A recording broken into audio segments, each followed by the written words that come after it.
Thank you, Speaker Sir, for letting me speak on a very important topic.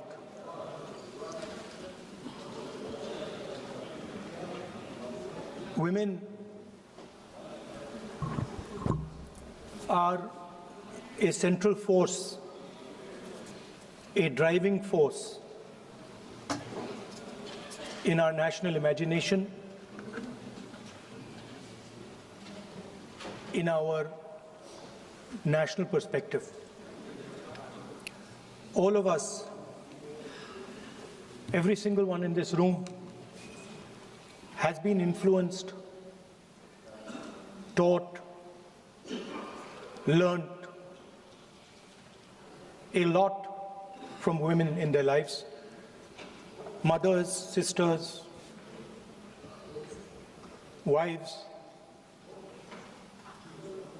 As Rijuji said, of course, Prime Minister and myself don't have that wife issue.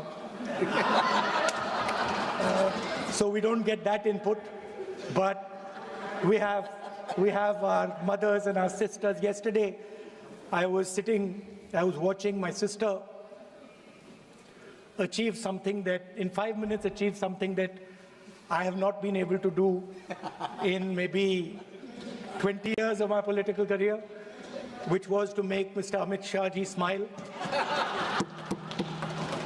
There's something that I also need to practice and learn, and I was feeling very proud as an older brother as she was doing that, delivering the speech in a way that is different than mine, of course.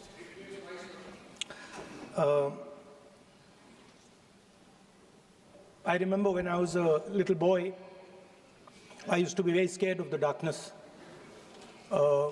And we used to have this huge dog who used to attack my sister and me all the time. So we were very scared of going out into the garden at night. We were scared of the dog. And one day my grandmother somehow found out about this.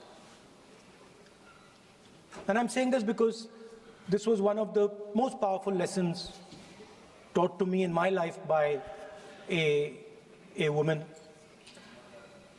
a grandmother. And my parents had gone out for dinner.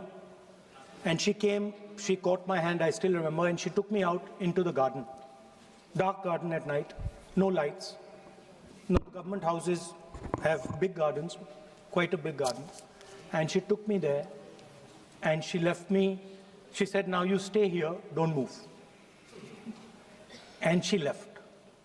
And I watched my grandmother, I remember she was wearing a yellowish sari, I watched her go away, और मेरी मतलब हवा निकल गई कि मतलब आज तो मैं गया. I didn't have the courage to tell my grandmother that, you know, I don't want to stay here, so I stayed.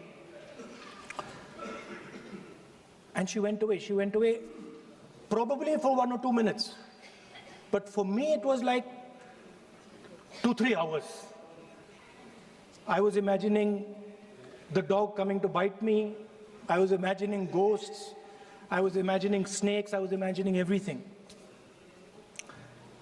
And then after some time, I remember my legs were even shaking a little bit, and then I saw my grandmother come. And she came, and she asked me, so, what are you scared of? So I said, you know, Dadi, I'm scared of that dog. I don't know that he might come and bite me. I'm scared of somebody being in the garden that I don't know.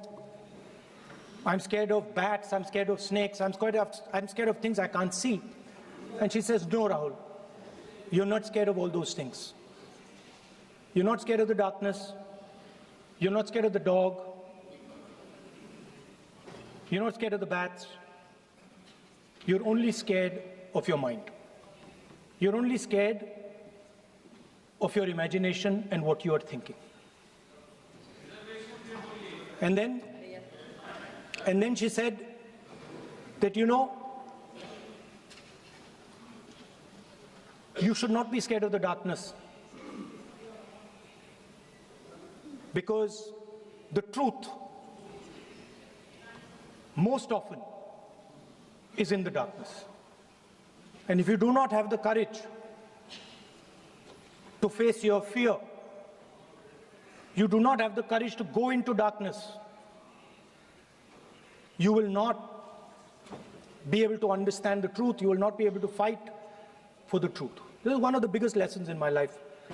I use it, it's a political lesson. I didn't realize then. Now as I get older, I realize it was not only a political lesson, more fundamentally it was a religious lesson. I didn't understand then, and what she was saying to me was that Satyam Shivam Sundaram. That's what she was saying.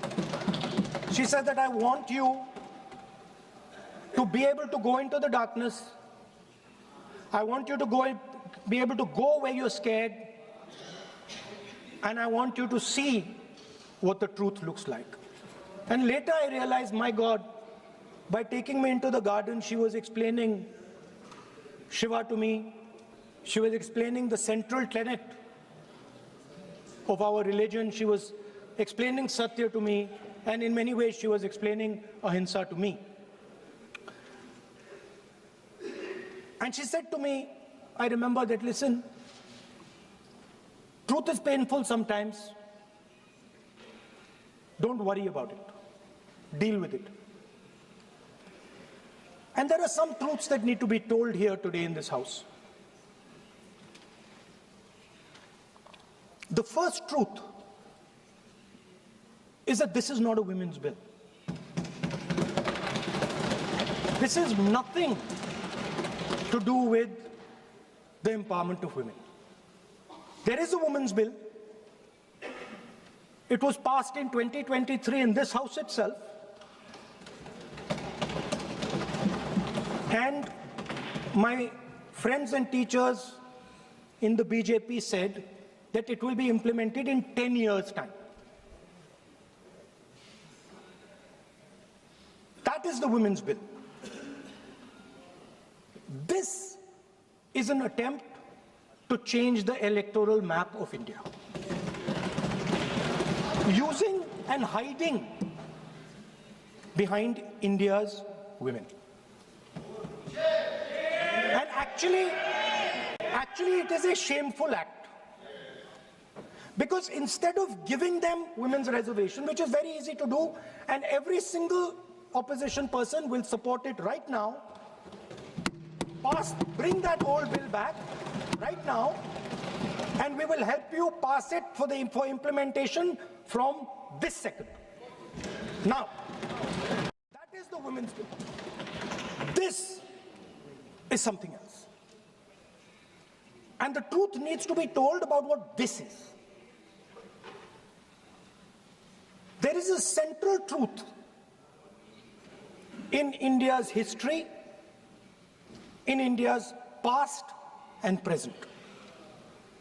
And I have become more and more and more aware of this truth.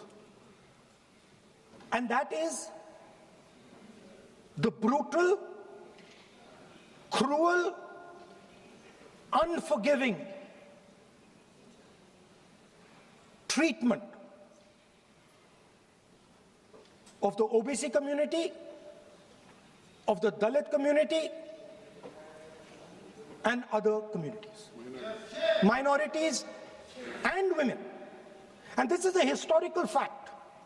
This need not be argued here.